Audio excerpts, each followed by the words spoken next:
if you go into his story, this is interesting.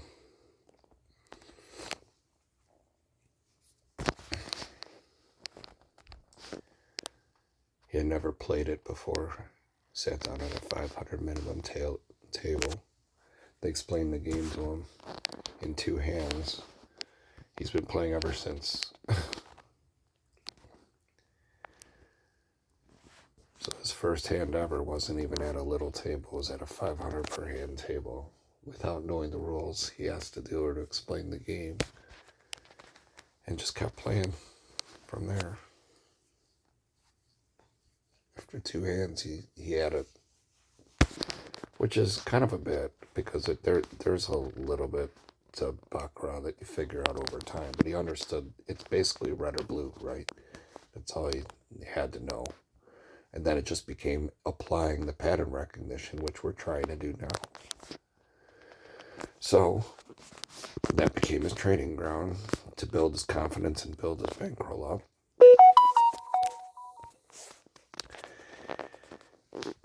I'm not working today. Not right now.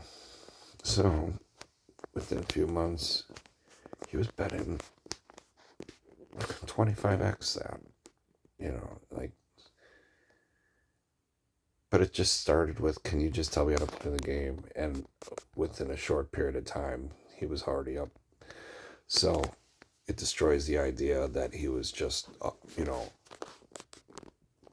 taught the game at birth. Like, he had to learn on his own how to play it. He built his own business and he was able to use that to strategize and create a system of his own. And his edge came from those pattern recognition skills, just like we're trying to do right now. I find this very empowering because it's everything I've been trying to do.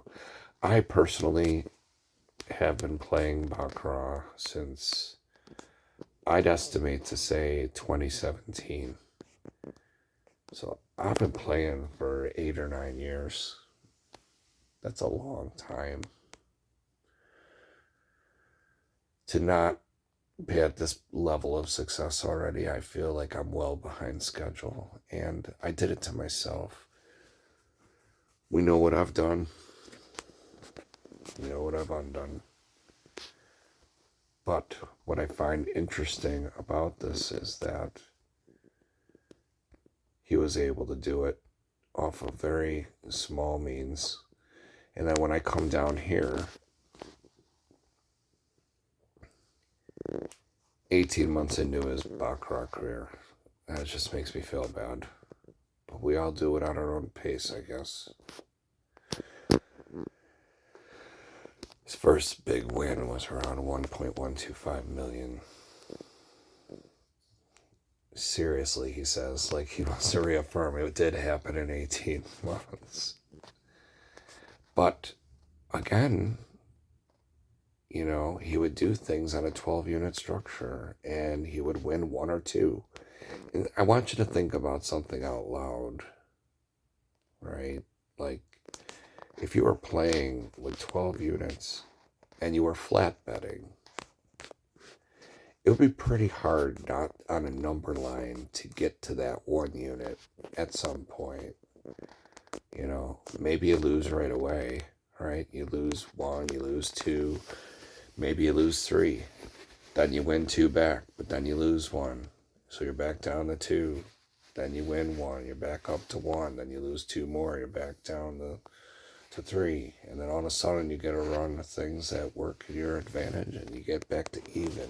Then you lose 1. Then you win 1, you're back to even. Then you lose 2, then you get 2 back. Finally, you find something that gets you +1. Do you leave with it?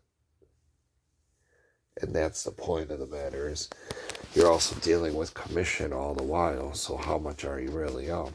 But you're still up something. So his point was, try to stay close, have a stop loss amount.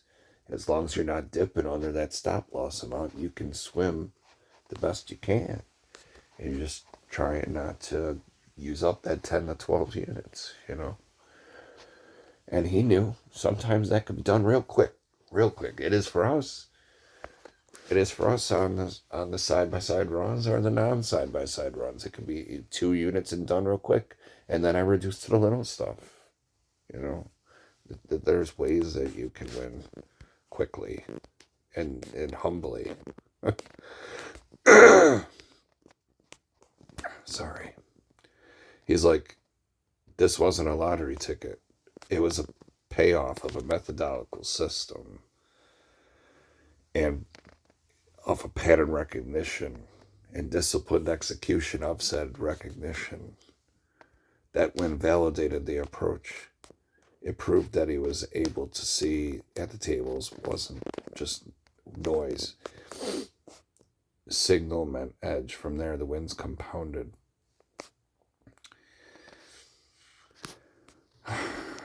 And then it gets crazy from there, obviously. But I wanted to point that out. Because as I keep going down here and looking at,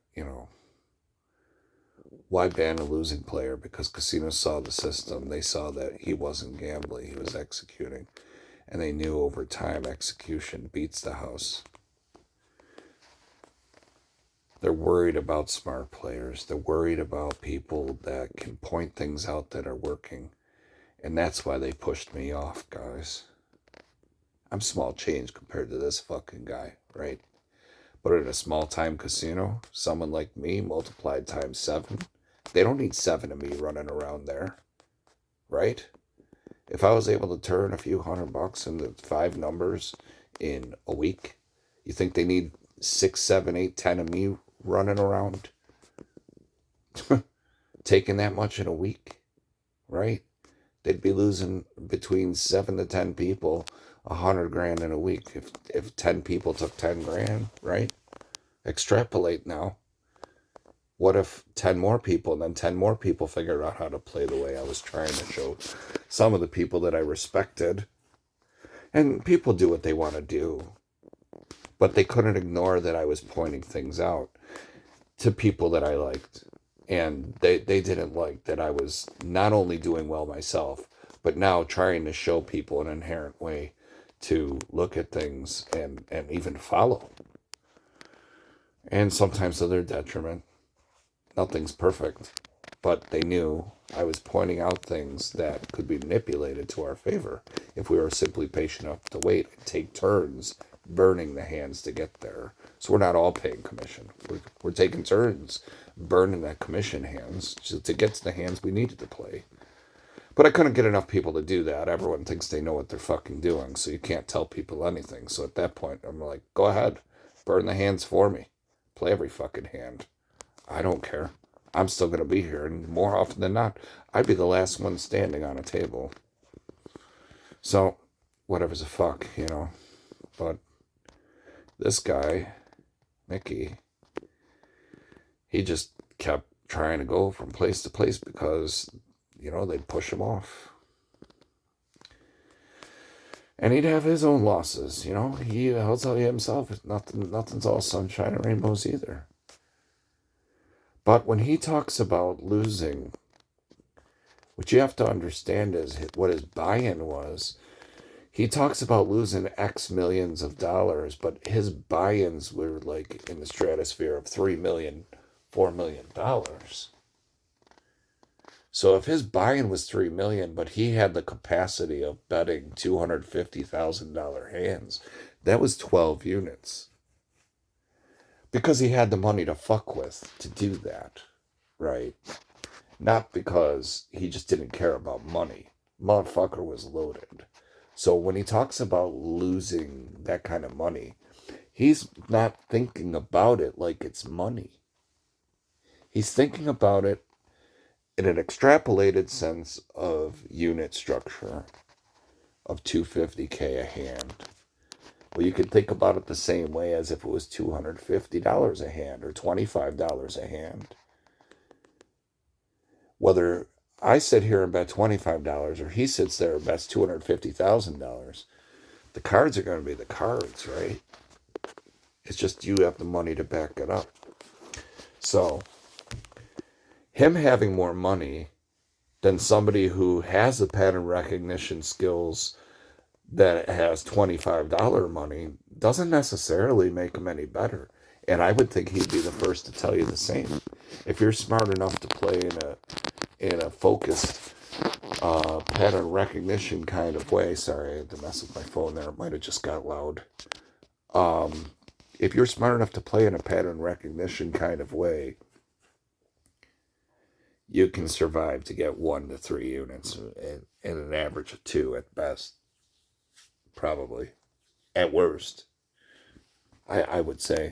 The only thing that would be damnation is if you continue to try to put a square peg in a round hole. If you're trying to make them never come down side by side, but then they always come down side by side every time, well, you're just crazy. Why are you trying to do that? You got to qualify something first to allow yourself to invest first. You don't just blindly say, oh, I'm just going to try to do this. You know, one could say you're always doing that, but you're doing it in a focused way where you're proving it's already productive. Because of past experiences where you see where things happen, you know they happen sometimes, where that's just uncanny, right? Where this always happens. It never goes past 3 or it never goes past 4 or whatever it is. And if you identify that that's working, you only need it to work once or twice and you're good. And you don't have to try hard. You reduce and you just see what else they'll give you. You still take the little stuff too. I like going to dinner for free. Fuck. So when he talks about, just wanted to point that out. When he talks about losing X millions of dollars, he didn't have to bet what he was betting. He just had the money to fuck with, you know. And for him, if he loses 3 million, he would buy in with maybe another million. Hence making this that he dropped 4 million, because 4 million to him was well, 1 million over his normal buy-in. So if his normal buy-in was 3 million, and he talks about here how he lost 4 million, well, he lost a whole buy-in, which was a lot, but then he lost another million on top of it. It's like, what the fuck, right?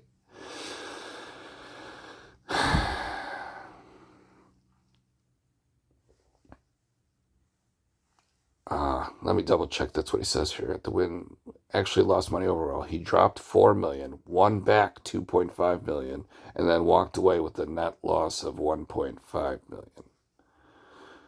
So they banned him anyway because he made over half his money back. He was down 4. He made back 2.5, and they banned him because he wouldn't keep playing to try to re-lose it again. Pussies. So, why would they ban a losing player? Because casinos saw the system. They saw that he wasn't gambling. He was executing, and they knew over time executing in that fashion would beat them. Because he proved it. He was down so much, he made that much back. And he just chose not to be greedy to get it all back in one go. He's like, I'll just work on the rest later, you know. So I find that's pretty cool. So you look at it from the standpoint, if each dollar had 4 quarters in it, well, he was down 16 units. Well, then he won 2.5 back. He won $2.5 back. So he basically made back 10 units. 10 fucking units. He only had 6 to go. He wasn't worried about the other 6. He made all that back. He wasn't trying to rebuild Rome in a day, you know. He just he got a significant amount. He still had the bankroll. Then he made this money back. He's like, all right, that's a good mitigated damage for the day. I don't have to stay here until I get all my money back, kind of thing. You know what I mean? He was willing to bide his time, but they banned him anyway. So I'm just saying, like, it's like us on a small level. We don't have to try to recoup a bad day all at once. Sometimes it's a 2 or 3 day job if it's Twilight Zone nonsense where nothing went the way you expect. And if you have a way that wins more than it doesn't, shouldn't that be the way you approach it anyways? So I don't know.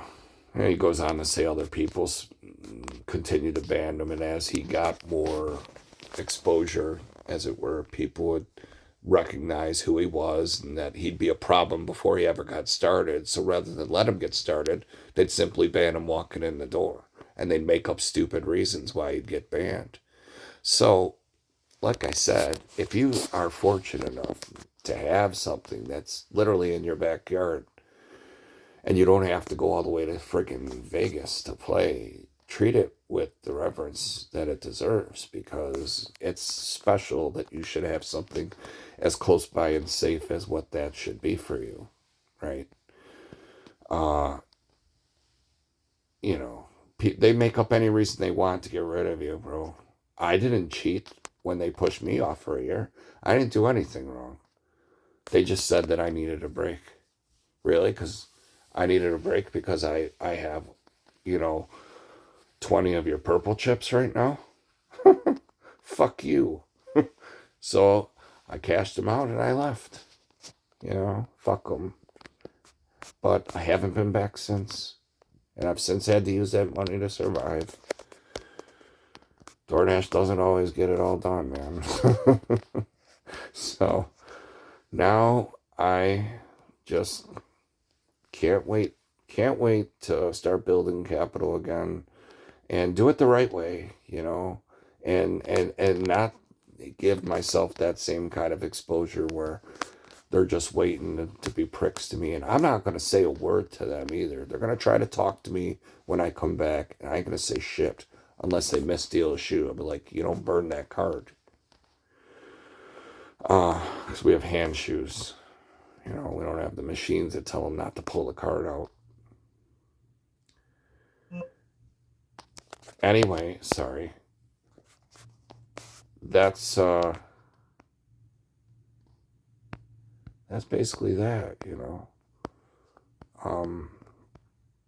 There's more here, but that's the stuff about the money.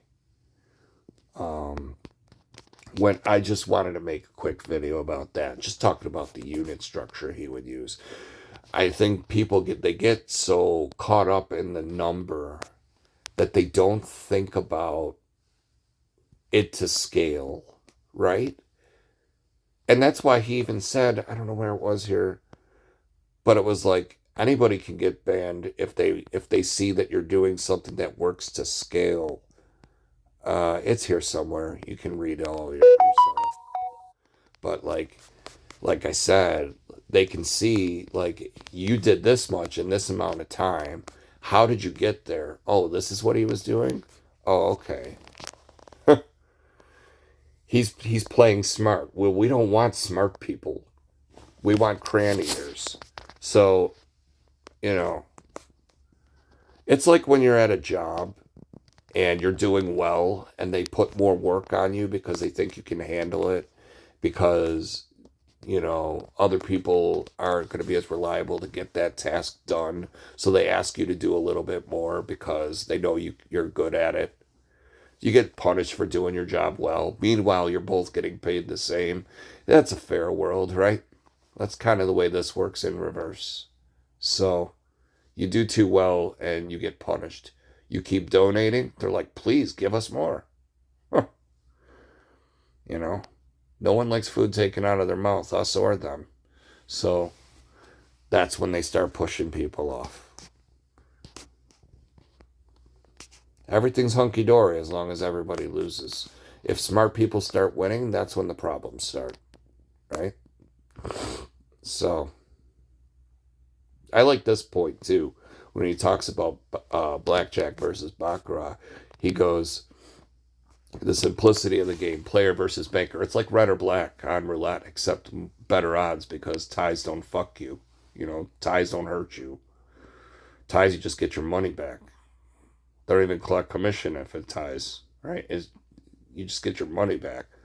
Green comes out, a zero comes out on a roulette wheel, everybody loses. Unless you're covering the zero. But, you know, red or black loses. Not in baccarat. Red or blue just wins. So you're basically, in essence, flipping a coin every hand, right? But the pattern recognition still matters because that has relevancy to everything we're trying to analyze and try to play for.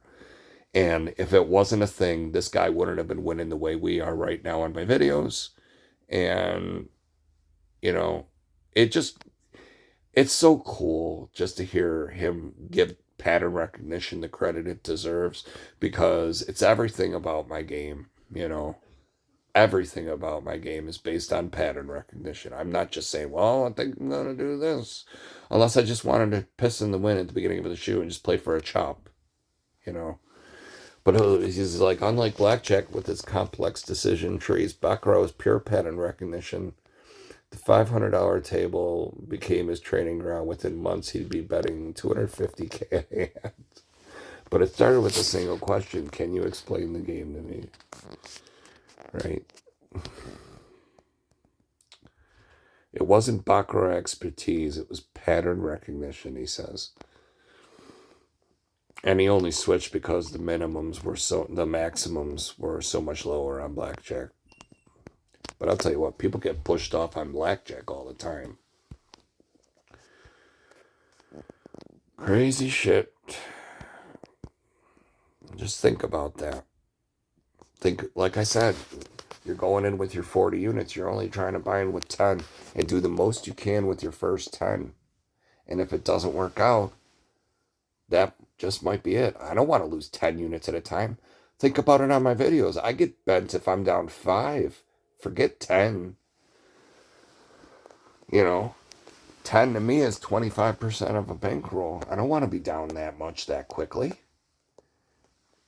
And if you're flat betting, which for the most part it would seem that's the way Mickey was playing, you're giving yourself more bullets, because the second you take it from a 1 to a 1-2, each effort is now costing you 3, whereas each effort should really only cost you 1, or at the very most 2 on a 2-hand effort, right? Certainly not 3.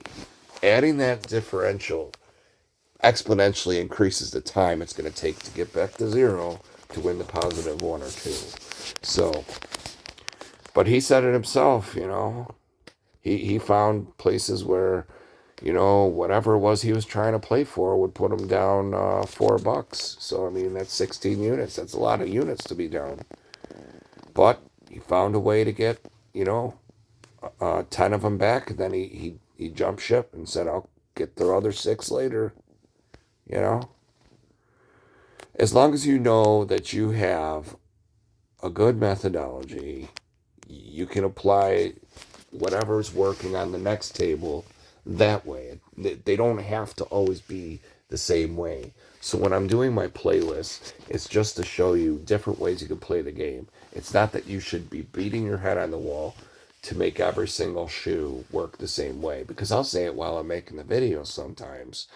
Well, this would have worked, but we're going to just ignore all that because we're only focusing on this for the sake of the video. But if you're willing to sit there and qualify maybe the first 15, 20 hands first, see what's actually happening, and see what was and what isn't, and why didn't that work, and you can cross things out of your mental checklist and focus on the things that are, and net the difference on what's working the best, and just try for it one time. And if it works, you won. You won. So all the time you spent there biding your time to try to make a decision. There's these 2 deaf guys that play where we play that will sit there all day long and not make bets. They take up seats at the table. It's annoying as fuck. 2 of them. And they don't make any bets. They don't. They sit there and they don't bet shit either. They bet like $25. They don't have millions of dollars. They'll bet $25 or $50. But they'll win. They'll wait, and all of a sudden they put a bet out there, and they win, and they get so excited. It's cute in a way, but they're content to bide their time there. But you think about it, who's out here making $50 an hour? If they're willing to sit there for an hour, for everyone to burn all the hands for them, and all of a sudden they see something they like, and they're going to go ahead and bet that, well, good for them. Listen, that's not bad. I'm not willing to sit there that long to make one decision. If I had to wait an hour to make one decision only to find out that that's the wrong decision, I'll wait for sure. I will wait to qualify something, but yeah. But anyway, I got a little off track there. It's 25 minutes already. My goodness, I'm sorry. But the whole reason that I made this video was just to think about the units, right? When you really break it down to its simplest phase of what it actually is, how many units do you really need to come up one or two? And if it's not that many, which I dare say it isn't, what are we even doing, right? We don't need a lot to make a lot. We just got to execute and get out with it every day. If you got out with 500 in a day, it's 15,000 in a month. If you got out with 300 in a day, it's 9,000 in a month. If you only got out with 150 in a day, that's still 4,500 in a month.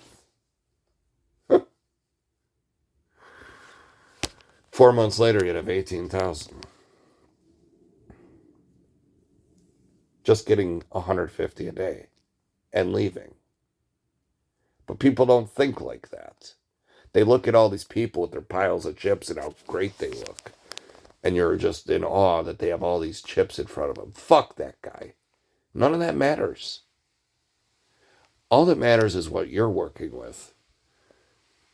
And I'm sure Mickey would tell you the same thing. It doesn't matter what he, she, or whatever anyone else is doing. It only matters what you have for your capital, for your split bankroll of 10 to 12 units, for what you're working with in this moment. And hopefully you have 4 buy-ins of that amount. But you know what I mean.